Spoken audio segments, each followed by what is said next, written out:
Good morning, my fellow yoga travelers. I'm mighty glad to be alive today, and I hope that you are too, as we continue to live, laugh, love, learn, linger, and live the life we love. All right, it's Friday, so it's my PowerPoint presentation. I used to do these literacy presentations in the yoga circle from 1985 to 2019. So for those of you who weren't there, I'm catching you up. All right, this is called the Four Directions. My first shot here is Krishna laying the word onto Arjuna, teaching him about yoga. And although there's only one yoga, he breaks it down into the four yogas. And I'm going to show you the equivalent in the Native American tradition, although there are so many other traditions we can use, a quadrated order, what I call dancing the four quarters. So what does Krishna have to say and what does yoga have to say? Well, first of all, you live a life of service. You get in the Langar line, you help take food to the poor people, you help out with disaster control, you're part of the first responders. Your whole life is there to serve and see the divine in another person. That's one path called karma yoga, selfless service. Then there's devotion. You find a suitable object to rev your affections behind, somebody whose frequency touches your heart. It's not something that you can prove to anybody else rationally. It's an emotional thing, and the brain is in the heart according to yoga, and not in the head, right? The real self is in the heart and not just in the head. So you make your devotional offerings, that's called bhakti yoga. And then you're supposed to be studying, understanding the words of the giants in the field whose shoulders we're standing on to get a bigger view, a wider view than we would have if we were just doing it on our own. They have some really weighty and wise things to say. So you immerse yourself in the study of this.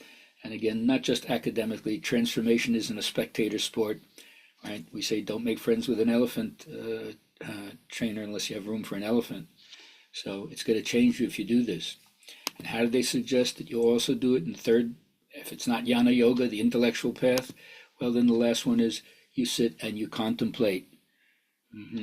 You find out what it is to go inside, to be in silence, to listen, to attune, to empty your thinking mind so you can find out if there's something else besides thinking. Just like you have to be quiet to hear what someone else has to say, how about you have to stop thinking to find out if there's something other than thought? And of course, if you're going to use the silent mode, the sitting mode, the meditative mode, according to one tradition, there are four different ways that you can access the beauty of what's going on.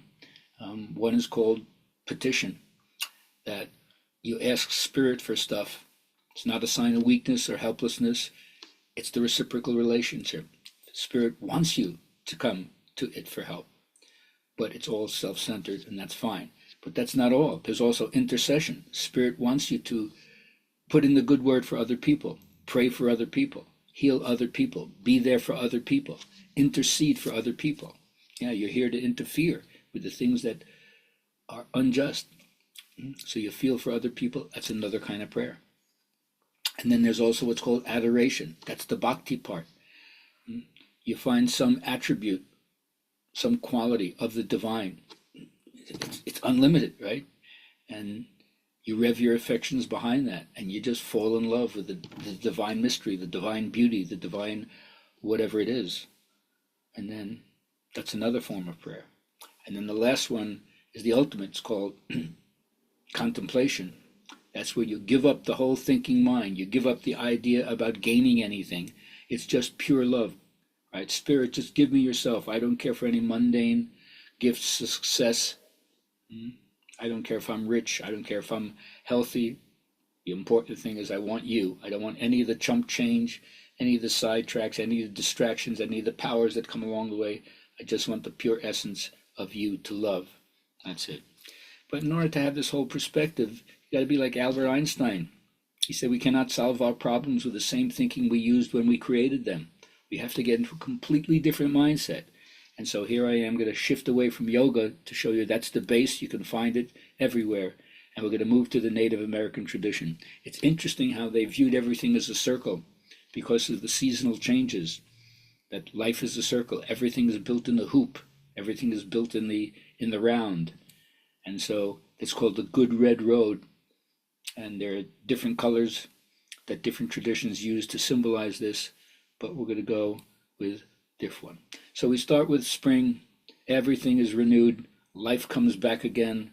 There's that feeling of everything fresh, bright, youthful, filled with abundance. And of course, its color is yellow, as the sun is fructifying everything. Its medicine animal is the eagle, which flies high, sees far, keen eyesight. And then you move to the summer, where everything has reached its zenith, its height of productivity, of fertility, of giving the best it has to give. And symbolized by the mouse, which is in the tall grass. It sees things only up close. So it's kind of myopic, but it allows for a relationship to happen.